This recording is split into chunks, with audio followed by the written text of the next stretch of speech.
Han Meditations. Thank you for being here now. Today we have a special guest. Her name is Jazzle.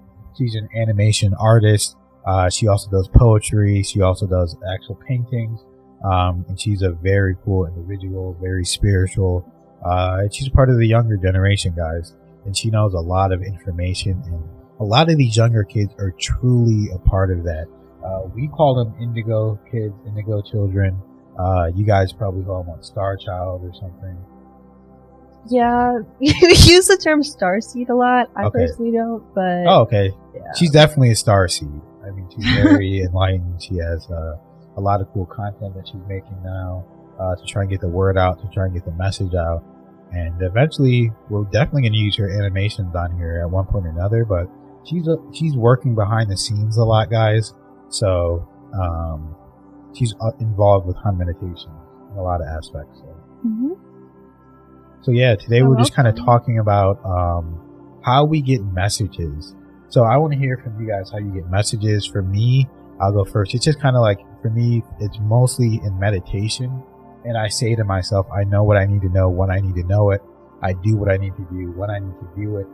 And sometimes when I get the messages, it just directly comes into my brain. Like words come into my brain. Mm-hmm. And I know who it's from. Or sometimes it's just comes in as my own thoughts. Mm-hmm. Or sometimes something will just pop up in my head. But direct messages, I usually get them from meditation. How do you guys get meditations? Or messages, sorry. So it depends. Like sometimes I'll just get random messages. I'll just be kind of doing something, and then I'll have like an epiphany. I'm like, oh, I'm supposed to know this right now.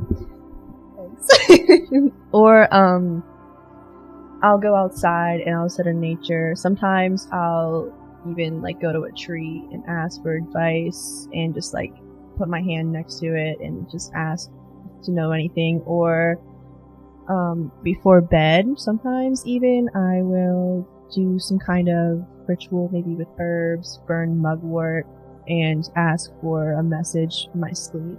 Can you talk about that a little more, that mugwort? Jazzle is really good at knowing about herbs and different, plants and different rituals that you can do with these herbs and plants in a positive way. So can you speak on that mugwort and what that does? So mugwort is an herb that you can either drink as like a tincture, like in your tea. I don't know if tincture is the right word, but you can like drink it as a tea. Okay. Or you can burn it. Some people smoke it. I don't advise that. Oh, okay, but- okay. All right. You're into it. Yeah, right. What does it do for you? So it depends on how you use it. So if you burn it, you can burn it for the intention of connecting with the other side, the divine, Cool. or to purify the area. Some people will burn it before like doing deviation. So that's like, like tarot or, like a pendulum or however you do it, runes, whatever. But if you drink it as a tea, it's a mild psychedelic. Oh, so really? It doesn't Legal. Oh, wow. Cool. It doesn't get you high or anything, but it does like mellow you out. Even rose petals are a mild psychedelic, but trying to stay on the subject of mugwort. Cool. Okay. See, she knows so much information. It just pours out. That's why we love to have her on, and we're gonna have her on more to talk about this stuff. It's very interesting stuff. So, how do you usually use mugwort? You personally? Me personally, it depends on the time. Like, if I am having some kind of like question in my mind that I don't know the answer to, that I feel either like my ancestors, the divine, or whoever I am praying to that night, God, I will set the intention before burning the mugwort. I gathered some, and it's the most powerful mugwort I've ever had after I connected to it. But I will talk to it before I actually burn it, ask what I want from it, then burn it. The slightest bit, just a little bit of smoke, just a little bit. You don't want to burn your house on, guys. Right. Be very careful when you're doing this kind of stuff. Yeah. Where did Be you very get careful. the powerful mugwort? I just went for a walk in the woods one time, and I went out to collect herbs and just flowers for like the last harvest before wintertime. and I just stumbled upon it. I was like, is this mugwort? And I was like, this is mugwort. I got so excited. Wow, that's cool. Wow. Cool. And left offerings. Whenever you pick herbs, you should, or flowers in nature, you should always leave some kind of offering. Oh, like a cool, coin. cool. Definitely. And So that just shows your intention. Sorry to cut you off. That just shows your intention of giving back. And as well with talking to the herb too, that helps you set the intention even more. Right. was that your first time finding mugwort in nature?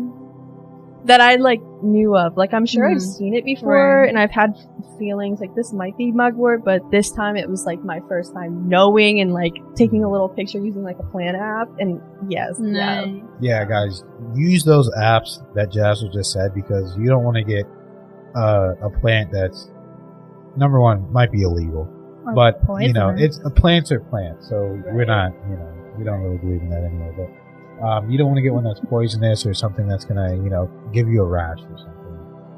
So, but that's interesting. I want to go back to talking about the tree, and because you told us a really cool story about you connecting with trees, and we've been out with you and seen you talk to these trees, and you Mhm. showed us these huge trees, these big, awesome trees, and we felt the energy from them. And it was just really cool to be around that and be with a person like you that's very, very connected to nature and nature's spirits, and you know that trees are alive and they have different personalities.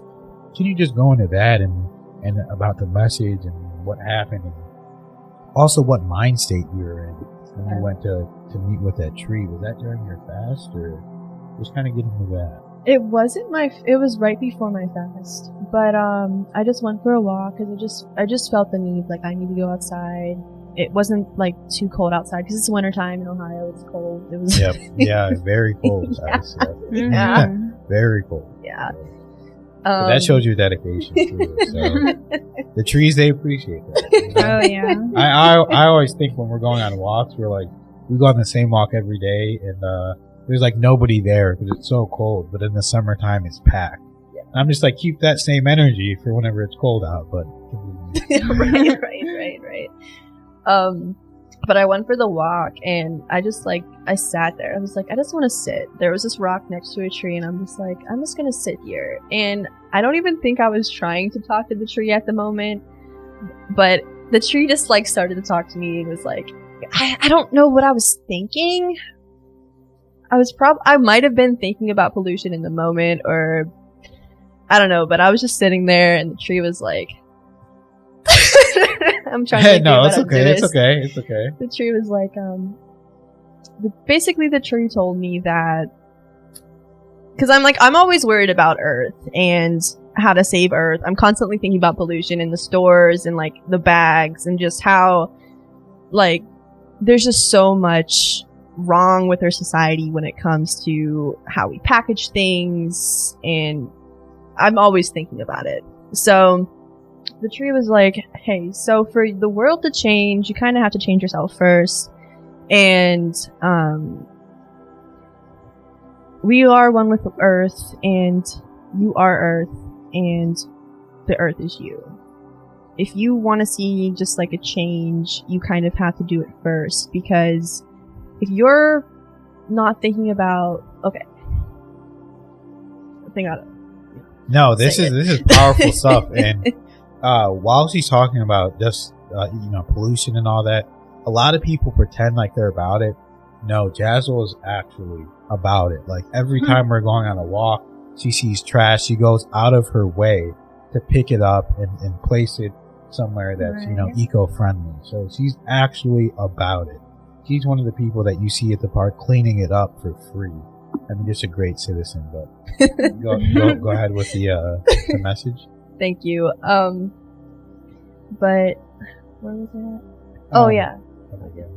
So, since we are one with the Earth, when we are polluting ourselves, we're also polluting the Earth.